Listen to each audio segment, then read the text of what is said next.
Want to know a secret? Getting hired at Superside or any top design agency isn't just about being talented. It's about how you show your talent. Hi, I'm Emmanuel Cantón.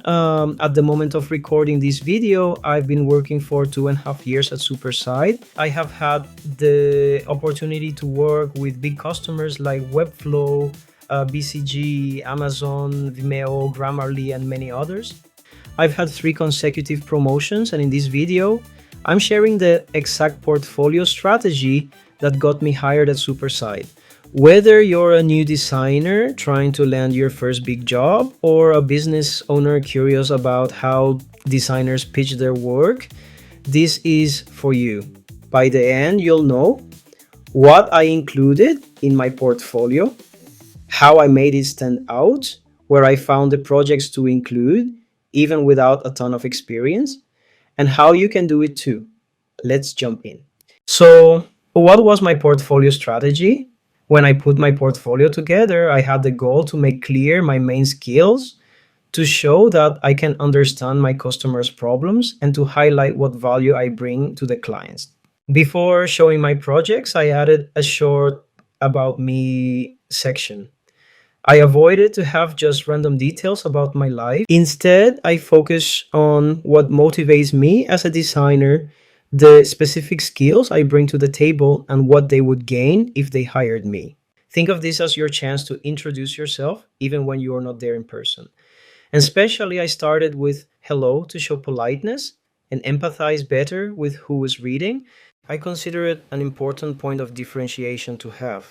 What projects did I put? This is where most designers get stuck, but here's the deal. It's not just about showing pretty designs. In my projects, I made sure to add multiple illustration projects to be coherent with what I say on the cover. I added other projects too, and also a variety of typologies, but most of them have an illustration. I not just added pretty images, I also told a short story about the project.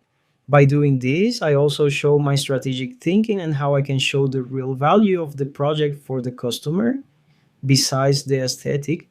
And especially, I added customer testimonials to show how much is important to me the customer opinion of the results. This showed that my work didn't just look good, it also got results. At this moment, after some years, I've learned that this is called social proof and is a critical element as well for increasing sales in landing pages. So this was my mindset when rebuilt my portfolio.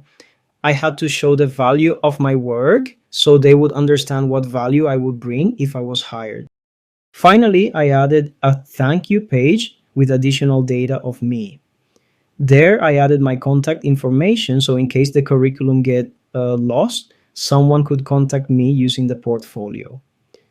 I also included what languages I speak since English was required for this work. And finally, I wrote that I graduated with golden diploma in my university, which is an indicator of me being a high performer. That was a strategy behind my portfolio. And at the end of this video, I'll put every image that my portfolio had if you want to see it entirely. But before, let's go deeper on how to create a portfolio. You may be wondering, where did those projects come from? Can I do the same to fill my portfolio? Stay in this video and I'll answer those questions.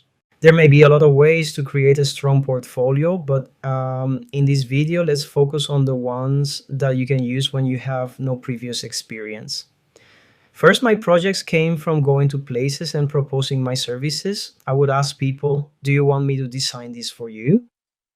Because I think it could look better if we do this and that. I offered to either make it for free or charge a small amount of money.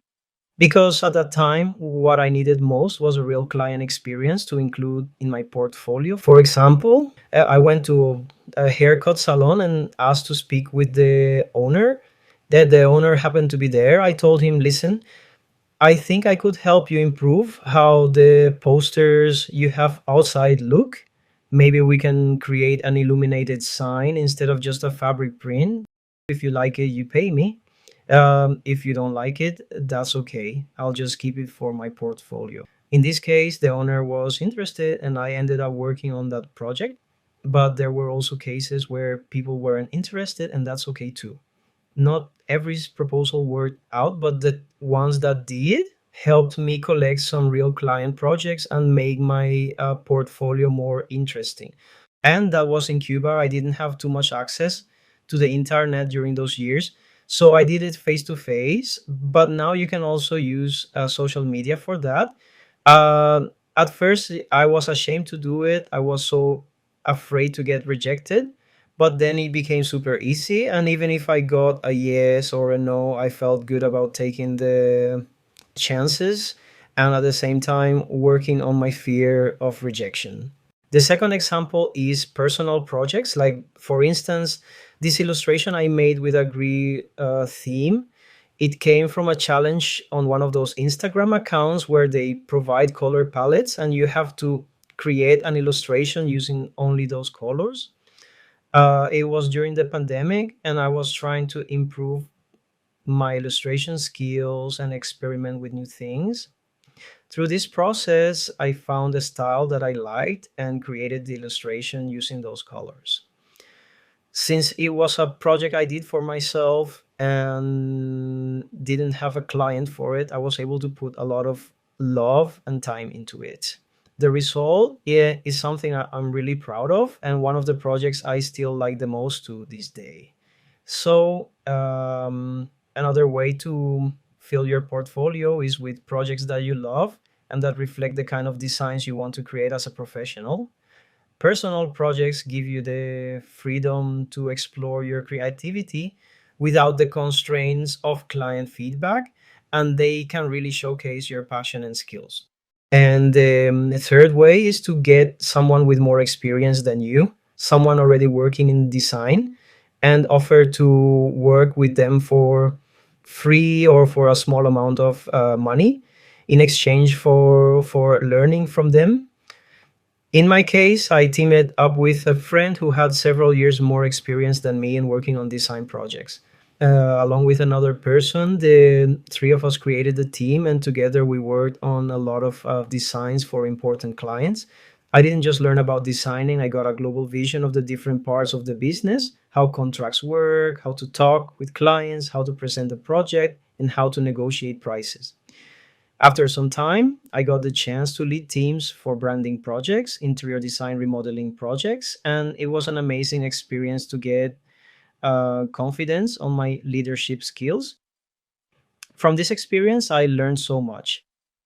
Plus, I got the opportunity to work on projects for really big companies in Cuba, like Radio Reloj, Tinima, and Taxes Cuba. So that's the third strategy. Surround yourself with people who have more experience than you. Find ways to bring value to their work or simply learn from them as you go. It's like a mentorship, an incredibly important step if you want to grow your skills, understand the business side of design, and gain exposure to bigger projects.